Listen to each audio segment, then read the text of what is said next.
Assalamualaikum warahmatullahi wabarakatuh. Perkenalkan, nama saya Raifa Agung Pratama dengan NRP 22-2021-166, mahasiswa dari Fakultas Teknik Sipil dan Perencanaan Institut Teknologi Nasional Bandung.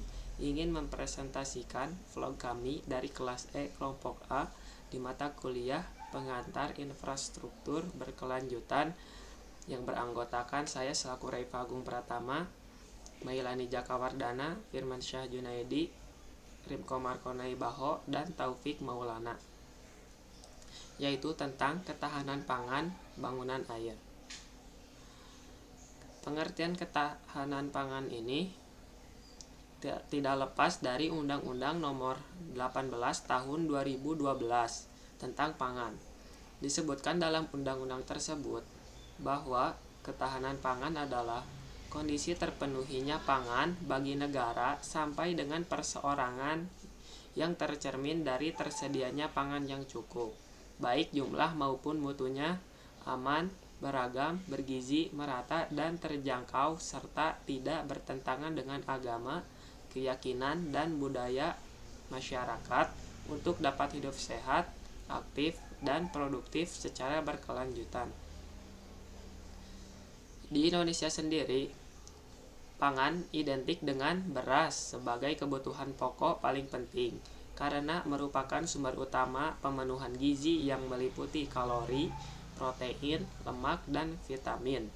Dengan pertimbangan pentingnya beras tersebut, pemerintah selalu berupaya untuk meningkatkan ketahanan pangan, terutama yang bersumber dari produksi dalam negeri.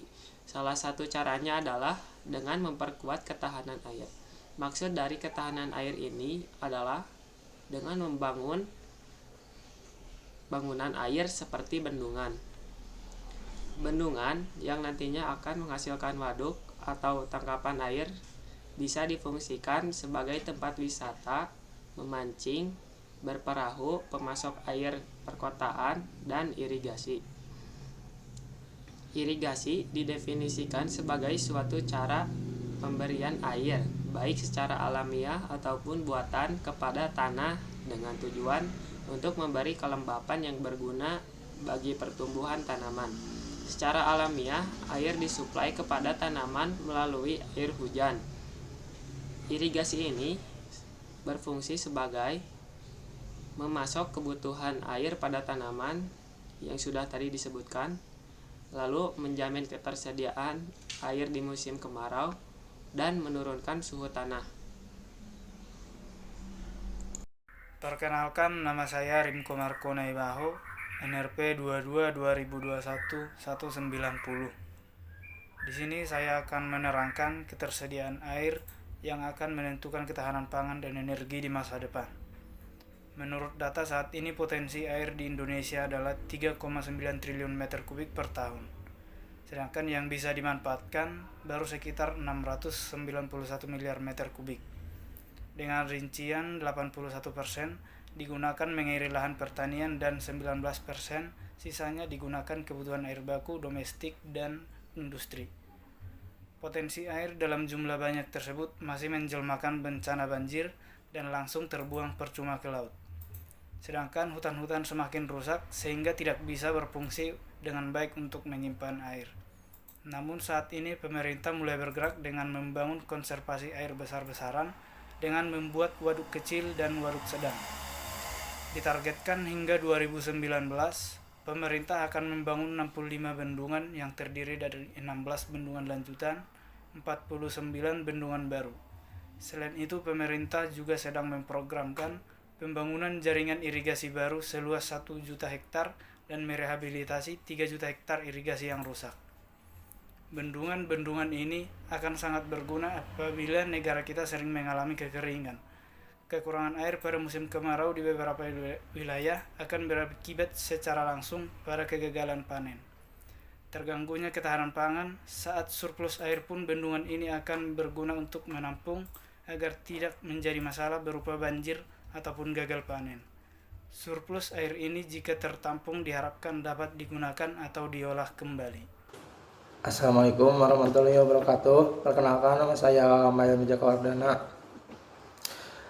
realisasi PEM program fasilitas subkluster ketahanan pangan per 18 Juni 2021. Kementerian PUPR Pagu 28,07 triliun, realisasi 11,14 triliun. Pemanfaatan untuk ketahanan pangan nasional, bendungan irigasi. Pemanfaatan untuk ketahanan pangan nasional, bendungan dan irigasi. Pagu berdasarkan update angka PEM 2021 tanggal 7 Mei 2021. Kementerian Kelautan dan Perikanan Pagu 713,63 miliar, realisasi 28,8 miliar. Pemanfaatan untuk Podestan ketahanan pangan nasional, kapal perikanan, bantuan alat penangkapan ikan, premi asusila nelayan dan lain-lain. Pagu berdasarkan update angka PEM 2021 tanggal 13 Maret 2021. Kementerian Pertanian Pagu 4,95 triliun, realisasi 113,48 miliar. Pagu 4,95 triliun, realisasi 113,48 miliar. Dampak bendungan terhadap tahanan pangan.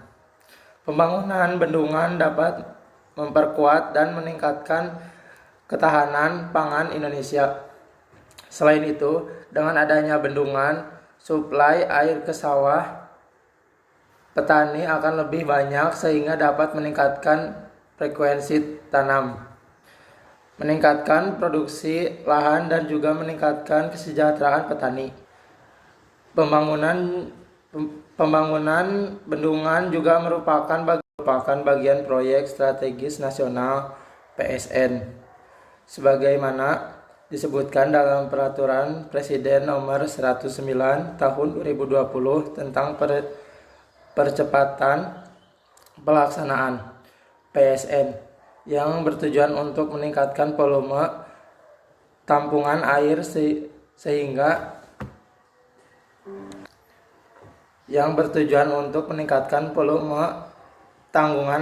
sehingga suplai air irigasi lahan pertanian terus terjadi, penyediaan air baku dan pengendalian banjir.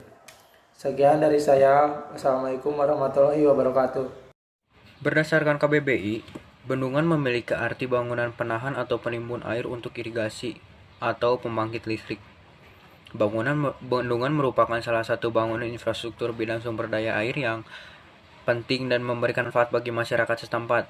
Dengan tampungnya yang besar, dapat mengurangi tingkat kekritisan air yang semakin terasa tidak terkecuali di Aceh. Diperparah lagi dengan kondisi iklim yang fluktuatif antara debit hujan yang besar dan air yang semakin menurun, maka peranan infrastruktur sumber daya air semakin penting dan sangat perlu dibutuhkan. Saat ini masyarakat dapat dihadapkan pada kenyataan bahwa ketersediaan sumber daya air sangatlah kritis.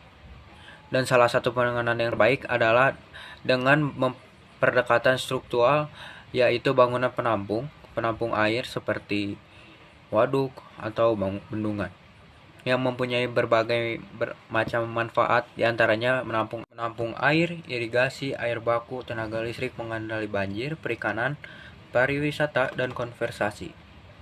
Pengelolaan bangunan dilakukan dengan cara melakukan pemantauan bendungan oleh seorang instansi pemerintah untuk melakukan pemantauan minimal 3 kali dalam setahun jika perilaku bendungannya normal. Namun, jika bendungan menunjukkan sesekali, yang perlu dipantau adalah sebagai berikut. Yang pertama ada air, yang seperti contohnya air waduk, rembesan, air tanah, tekanan air pori, dan lain sebagainya.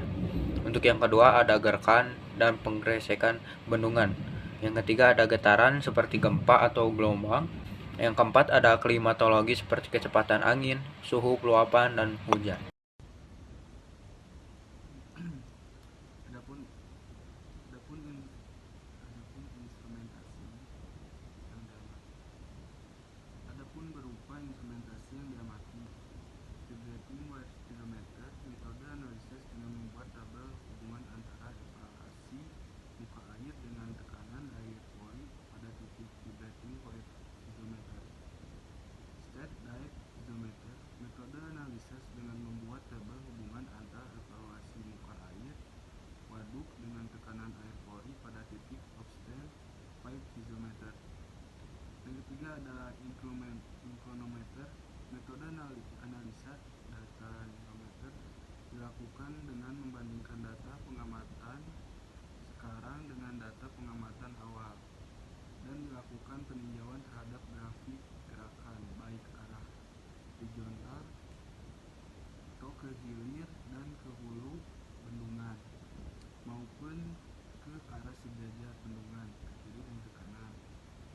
Patok geser, metode analisis data patok geser dilakukan dengan membandingkan data koordinasi hasil pengukuran patok geser, bisa dibilang PG, tiap bulan dengan data pengukuran awal koordinasi patok referensi, di mana data tersebut merupakan koordinasi awal titik koordinat. Alat ukur rembesan, metode analisis dengan membuat grafik yang menggambarkan hubungan debit di kolam P-notch dan evaluasi muka air waduk terhadap waktu grafisnya versus. Kemudian pada